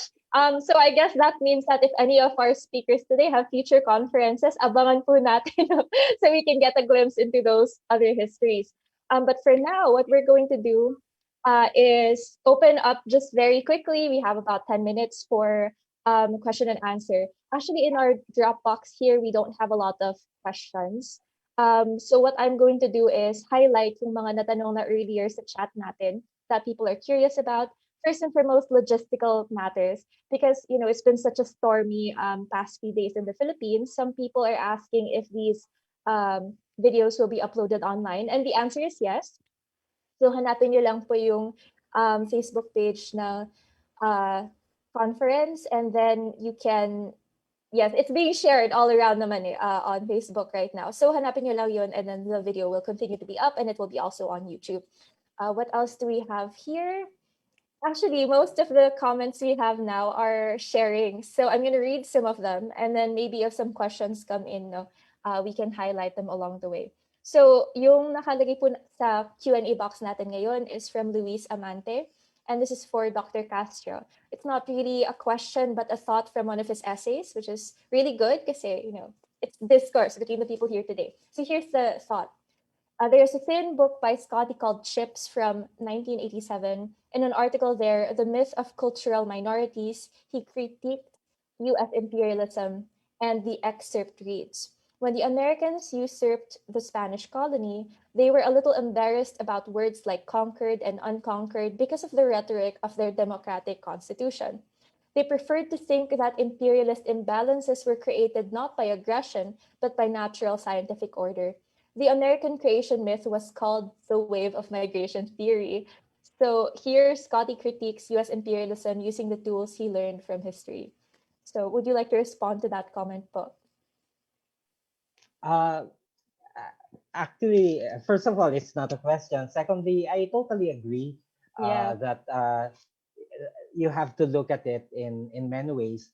Now, reflecting on the comment as an anthropologist, of course, and our discipline, anthropology, was very much a tool of U.S. imperialism during that time. So, anthropologists were sent to the Philippines in order to study the native, in order to find out how to civilize, quote unquote, civilize them or colonize them or subjugate them, whatever you may want to call it. Okay. So, of course, that's why we refer to Bayer as our founder of our department, the first department of anthropology in the Philippines.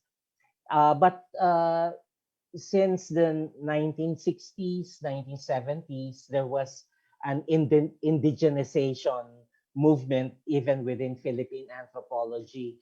And now reflecting on my talk a while ago, many of those that Scott engaged were actually foreign anthropologists such as Bayer, Kissing, Conklin. So I was wondering, what about the Filipino anthropologists during that time?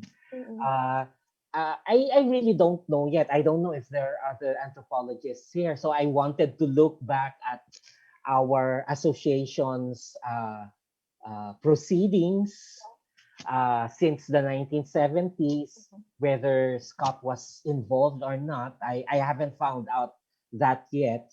Yeah. But I think probably because since anthropology wanted to depart from this colonial tradition, so uh, there were nativistic movements even within anthropology to look at indigenous methods. Don't look into Western methods of research. Yeah. So that was the transition into anthropology.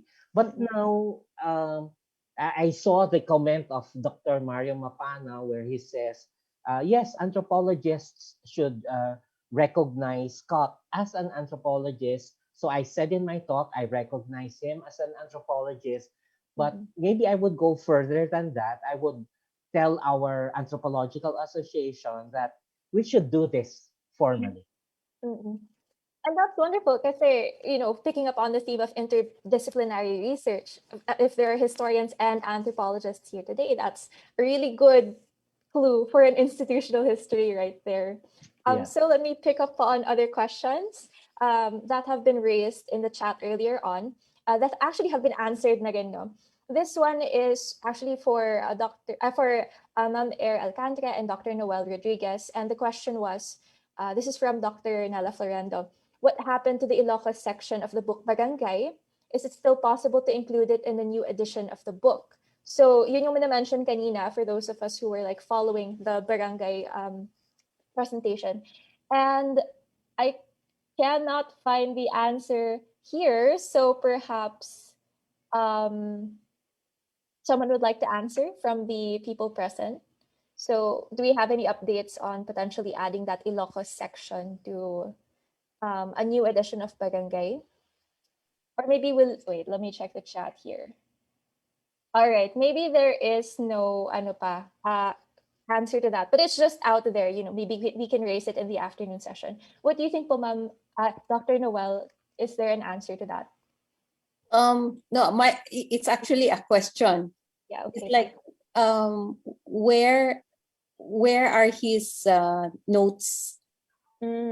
Yeah, and if they are available, if someone in the family, for example, can locate those notes, possibly for a republication, of the barangay book, then probably it can be incorporated. But if he just had notes, then somebody has to look into them. But hopefully, like, they can be found if they're there, like his manuscript, if there are manuscripts around.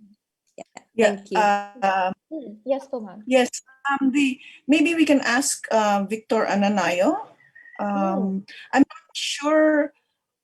Well, probably the microfilm that he was waiting for arrived, but well, as Dr. Rodriguez said, the notes, all these other things, and I think there are maps that was supposed to go with barangay.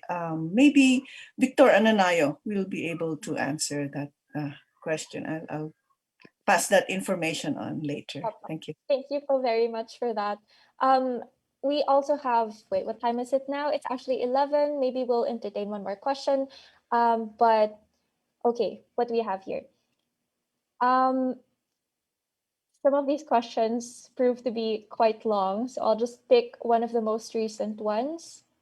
Oh, okay. I have a note from the moderator that we can answer questions, in fact, until 11:15. So, okay, we can accommodate these.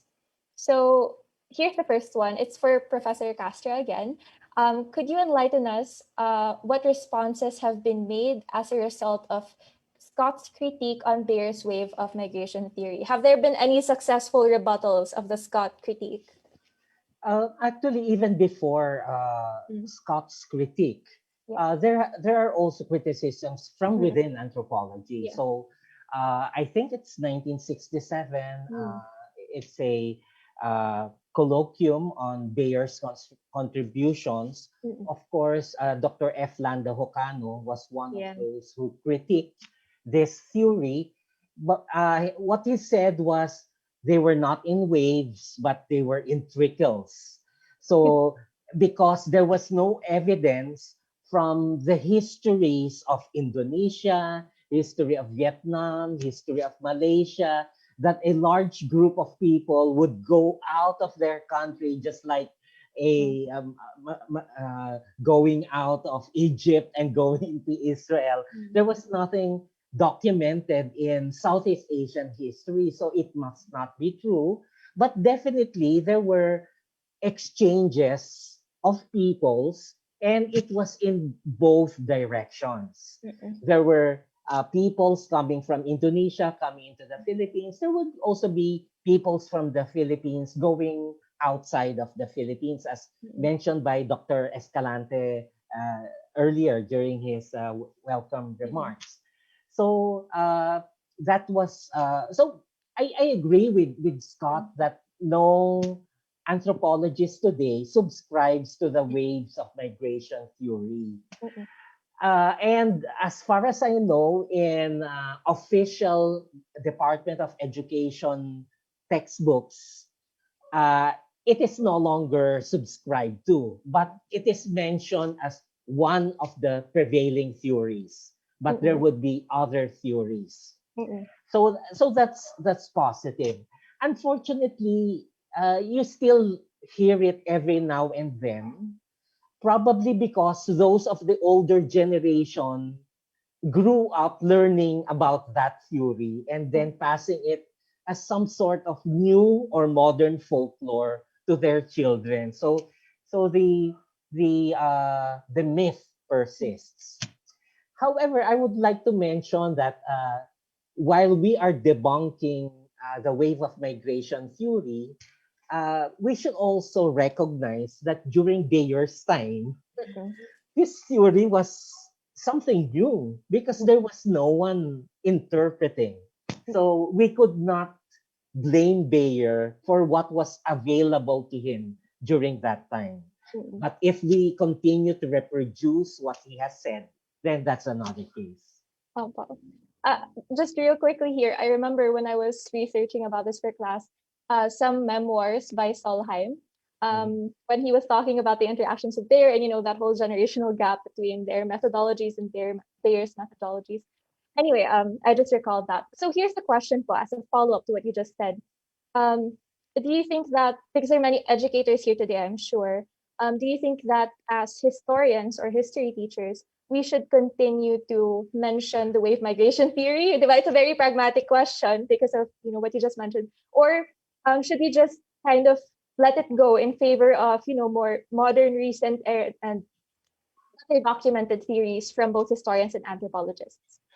Actually, this is a dilemma. I've been Yeah. asked this question several times. Yeah. First of all, because the problem is in basic education. It's in Okay. primary education. And of course, I teach in college. So Mm. I won't say I'm an expert in basic education. So what I advocate is that there are several explanations in discussing the peopling of the Philippines. Of course, there is Solheim's Nusantao hypothesis. There Well, is there is the Austronesian hypothesis or the out of Taiwan theory, and now we have new studies on coming from genetics. So yeah. I think all of this should be discussed and look into what the strengths and weaknesses of each theory instead of giving a straight jacket to pupils. This is the truth, period. So that is my position. However, there are some educators who don't support my idea. They would say, yes, you can do that to college, but you cannot do that to elementary students.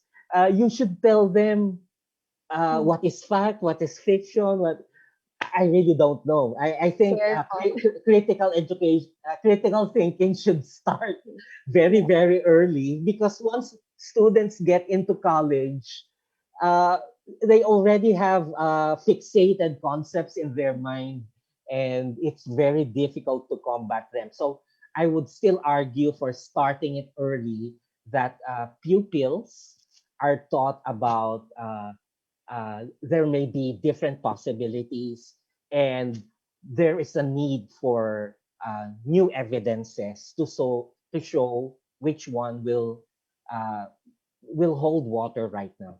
Mm-mm. Thank you for that perspective.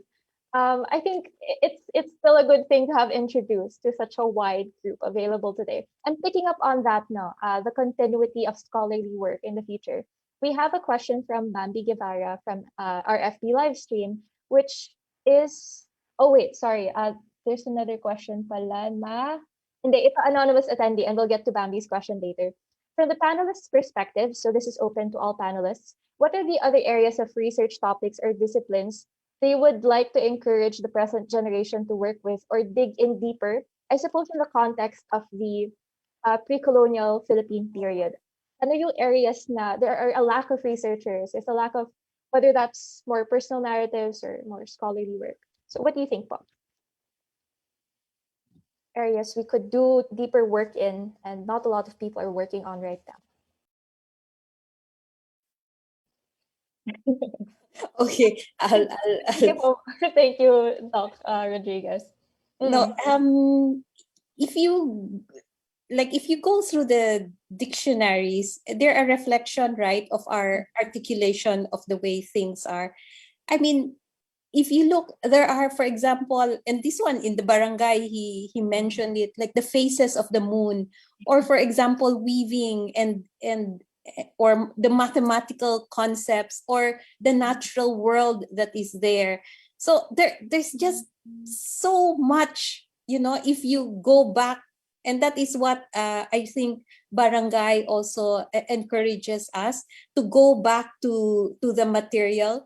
And most times we say, we don't know Spanish, so that's we if you, how can you read a manuscript you don't understand? But the Blancas de San Jose, they've been and the Oliver and other sermones, they've been transcribed. They've been and these are in the local languages, and the local languages say so much about the culture in many forms. So I mean, it's not just for historians, actually it's for even chemists. I mean, if you look at all the medicinal plants, right, Dr. Castro, I mean, mathematical concepts, scientific ways of looking at things. I mean, even the technology. I mean, Dr. Capistrano Baker talks about gold, right? And that's her field. And you can see that's 10th to the 13th century Butuan and other parts of the Philippines. But look at the technology involved. And with the technology, look at the articulation of it. We don't have just one word for gold. It's, hindi lang ginto. Isang buong pahina yan ng iba't ibang klaseng ginto, iba't ibang paraan ng paghugis nitong mga ginto na to, and not only in Visayan, in Tagalog, so what does it say about our culture? So there's the richness that is there, That's a very good perspective po. Would Dr. Castro or Ma'am Alcantara like to contribute any other potential areas of research that other newer scholars might want to dig into? Okay. Of course, I'm not a historian, but of course, very much interested in history. I would agree to Dr. Rodriguez's suggestion in going into dictionaries. And she mentioned there are many other dictionaries which are non-Tagalog. For example, I have in my collection of books an 1850 Gadang Spanish dictionary. Wow. So, but I don't speak Gadang. So this would be an interesting matter to look into also. And so for many of our viewers and listeners here, of course, they come from different parts of the country. They have their own native languages, and maybe they would like to look into these old dictionaries. Another area would be, of course, local history, because the tendency is to look into what is national. But of course, again, what Dr. Rodriguez mentioned, that based on Scott's findings, the data is very much nuanced depending on the particular region. I just remembered, for example, if we're in the future and we're looking at the present now, how would you describe adobo? Of course, you can, based on the materials, when you find a recipe, then that would be our idea of what adobo was. But actually, there are so many versions of adobo, and we should always remember this, that there is not one standard, not just of adobo, but of ginto, of palayok, of oripon, etc., etc. Okay. So when I did, because I come from Pasig, so I did a research on the pottery making tradition in Pasig.